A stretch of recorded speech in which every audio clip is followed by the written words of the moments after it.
बड़ा दशैं के 7वां दिन अर्थात आज घर घर में शुभ साहित्य के प्रतीक मानल जाए वाला फूल पाती लेवल जा रहल परंपरा चल रहल बाटे। हरेक वर्ष आश्विन शुक्ल सप्तमी के दिन दुर्गा पक्ष अंतर्गत शास्त्रीय विधि पूर्वक नव पत्रिका लियावे के परंपरा रहल बाटे। घर स्थापना के दिन से नव दुर्गा देवी के वैदिक विधि पूर्वक आह्वान करके पूजा करे के पूजा रूम में व दशई घर में विशेष प्रकार के वनस्पति सब राखल जाला। एमे ऊख, हलेदो, केरा के झार, धान के बाल, बेलपत्र, दारिम, जयंती, अशोक के फूल आ मानव वृक्ष के नव पत्रिका कह के पूजा कल जाला। ई सभे वनस्पति सब नौ देवी के प्रतीक के रूप मानल जाला। धर्म शास्त्र अनुसार नव पत्रिका के नौ देवी के प्रतीक रूप में पूजा आजा कल जाला। धर्म शास्त्रविद प्राध्यापक डॉक्टर रामचंद्र गौतम के अनुसार केरा, ब्राह्मणी, दारिम, रक्तंदिका, धान, लक्ष्मी, हलेदो दुर्गा, मानव वृक्ष चामुंडा, ऊख कालिका,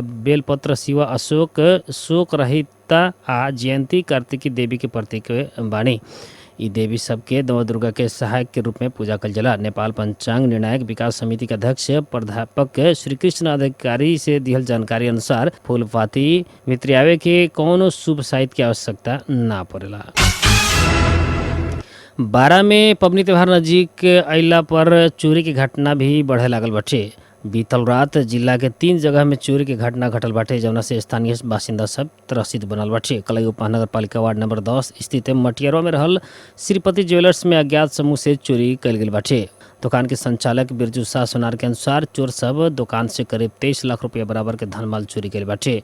चोरी भेल सामग्री 6,30,000 रुपया नगद, 2.5 तोला सोना, 5 किलो चानी आ 6,63,000 रुपया के धरोटी के सामान रहल बाटे। ऐसा ही कल उपमहानगर पालिका वार्ड नंबर 8 स्थित खपरथत्ता फन पार्क प्रांगण में रहल खाए वाला पानी टंकी के 50 के भी ट्रांसफार्मर चोरी भेल बाटे। ट्रांसफार्मर के मूल्य करीब 6,50,000 रुपया रहल बाटे।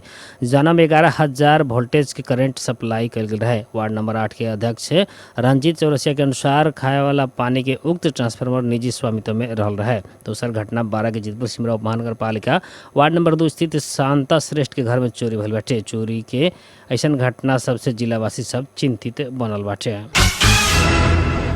महोत्तरी में एक युवती के लाश मिलल बाटे। बर्दिवास नगर पालिका 5 स्थित टूटेश्वर मंदिर नजीक के बीतल रात अंदाजी 21-22 वर्षीय युवती के लाश मिलल बाटे। महोत्तरी के प्रहरी प्रवक्ता डीएसपी संतुल लाल जायसवाल से दिहल जानकारी अनुसार काल ही लाश मिलने पर भी युवती के पहचान अभी तक खुले सकल नहीं। लाश घटना स्थल के प्रकृति से हत्या हो सके के प्रहरी के अनुमान रहल बाटे। युवती के शनाख्त के प्रयास हो रहल डीएसपी जायसवाल बतैले बानी।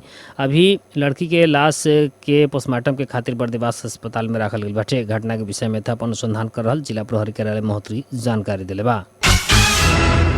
कोलैया उपमहानगर पालिका वार्ड नंबर 4 के नवनिर्मित वार्ड कार्यालय भवन के कार्यक्रम के बीच उद्घाटन कल गेल बाटे। जिला समन्वय समिति 12 के सभापति नरेंद्र शाह से एक कार्यक्रम के बीच रिबन काट के भवन के उद्घाटन कल गेल बाटे। कोलैया उपमहानगर पालिका के 25 लाख, जिला समन्वय समिति 12 के 25 लाख करके 50 लाख के लागत में उक्त वार्ड कार्यालय भवन निर्माण भइल वार्ड अध्यक्ष रामेश्वर यादव बतैले बानी। भवन में वार्ड अध्यक्ष आ वार्ड सचिव के कार्यक्रम सहित 2 गो सुविधा संपन्न बड़का सभा हॉल भी निर्माण भइल वार्ड सचिव खेदुम अंसारी जानकारी दिले बानी। अंसारी से वार्ड के नागरिक सबके काम करे आइल बेरिया सहज होकर कह के बैठे के कुर्सी के समेत व्यवस्था कल गेल बताइनी। वार्ड कार्यालय परिसर में निर्माण भइल 7 माई मंदिर के कलई उपमहानगर पालिका के मेयर विनोद शाह उद्घाटन कले बानी। आज उ वार्ड में प्रमुख प्रशासनिक अधिकृत नाथू शाह आई ब्रह्म मंदिर के रिबन काट के उद्घाटन कैले बानी।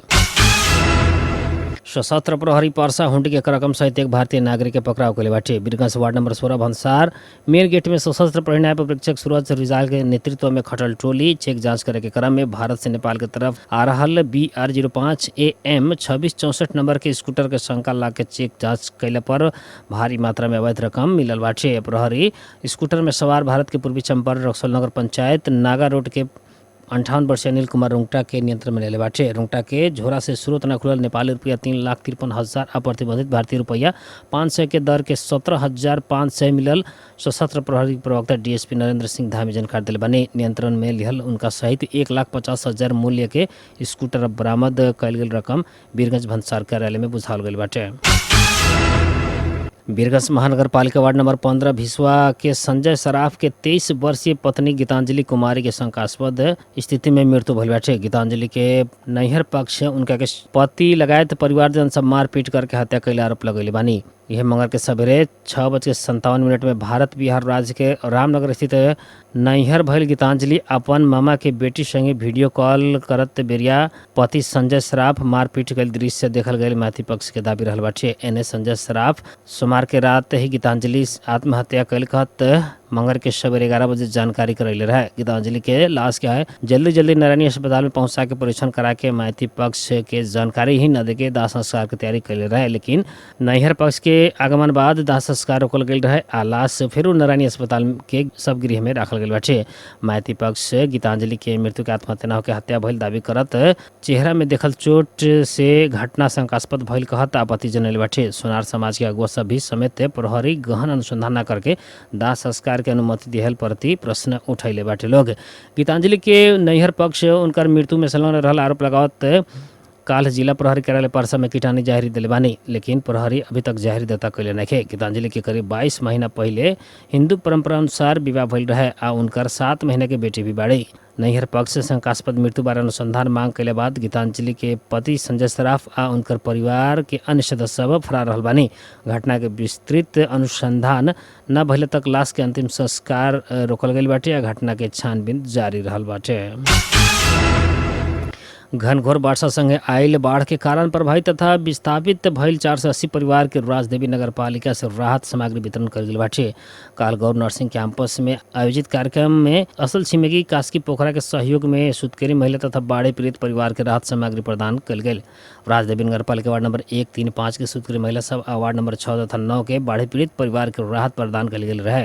राहत सामग्री में सुतकेरी तथा गर्भवती महिला सबके खातिर वहाँ के टोपी, शॉल, बेबी ब्लैंकेट, घी, ज्वाइन, मेथी, खाए वाला तेल, साबुन लगायत के आवश्यक वस्तु सब समावेश कल गेल रहे। 230 जने सुतकेरी महिला सबके ई सामग्री वितरण कल गई।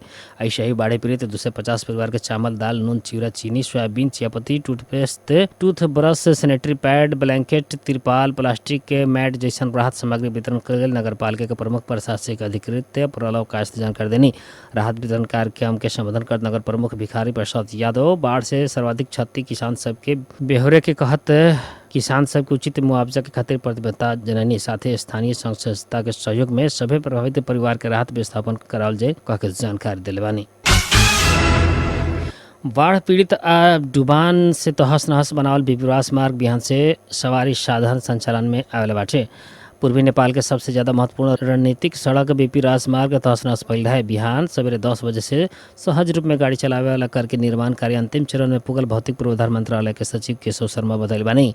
रोसी असुन कोसी के बाढ़ से काभरे के चौकी डाँडा से लेके नीचे नेपाल थोक तक विभिन्न जगह में सड़क क्षत भइल रहे। यातायात संचालन में अइले बाद दशे में आए आ जाए वाला यात्री सबके सहजता संगे और वैकल्पिक सड़क सवारी चाप आ जोखिम समेत कम होखे के मंत्रालय के अधिकारी बतैले बानी। नेपाल विद्युत प्राधिकरण डेडिकेटेड आ ट्रंक लाइन से विद्युत उपभोग कैल 49 उद्योग के सूची सार्वजनिक करता आए वाला कार्तिक 8 गते भीतर बकौता रकम बुझावे के अनुरोध कैले बाटे।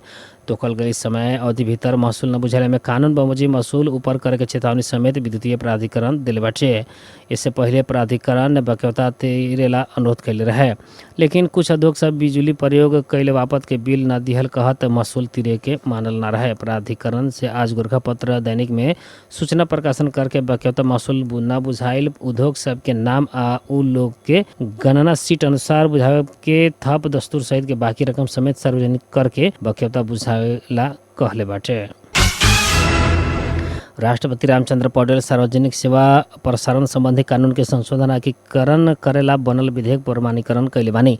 वहाँ के नेपाल के संविधान के धारा 113 के उप धारा 2 बमोजिम उक्त विधेयक प्रमाणीकरण कैल राष्ट्रपति के कार्यालय जनले बाटे।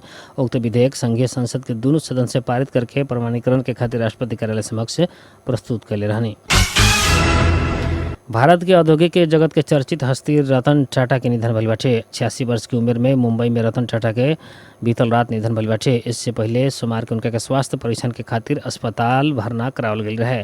बाद में वहाँ के खुद आईसीयू में भरना भइल दावी के अस्वीकार कल रहनी, लेकिन काल उनका के फेरू अस्पताल भरना करावल गई रहे। भारतीय मीडिया सबसे मुंबई स्थित ब्रीच कैंडी अस्पताल में रतन टाटा के इलाज के क्रम में निधन भइल बाटे। रतन टाटा के निधन पर भारतीय प्रधानमंत्री नरेंद्र मोदी, रक्षा मंत्री राजनाथ सिंह दुख प्रकट कइले बानी। अपन सादगी आ सरल स्वभाव के खातिर परिचित रतन टाटा उदारीकरण के युग बाद टाटा समूह के आज के ऊंचाई में पहुंचावे में बहुत बड़का योगदान दिले रहने। रतन टाटा सन 1961-62 में टाटा समूह में आवत भइल रहने। एकरा बाद वहाँ के हार्वर्ड बिजनेस स्कूल से एडवांस मैनेजमेंट प्रोग्राम से व्यवस्थापन पढ़ले रहनी। सन 1991 में वहाँ के टाटा समूह के अध्यक्ष बननी। सन 2012 में सेवानिवृत्त भइल रहनी। भारत में पहिलका बेरी पूर्ण रूप में निर्मित कार के उत्पादन शुरू करे के श्रेय भी उनका के जाला। पहिलका पूर्णतः स्वदेशी रूप में निर्मित कार के नाम टाटा इंडिका रहे। विश्व की सस्ता कार टाटा नैनो बनावे के उपलब्धि भी वहाँ के नाम में बाटे। वहाँ के नेतृत्व में टाटा समूह से लैंड रोवर आ जगुआर खरीद करके अंतर्राष्ट्रीय हलचल मचैले रहने। वहाँ के पद्म विभूषण से भी सम्मानित कइल गेल रहे।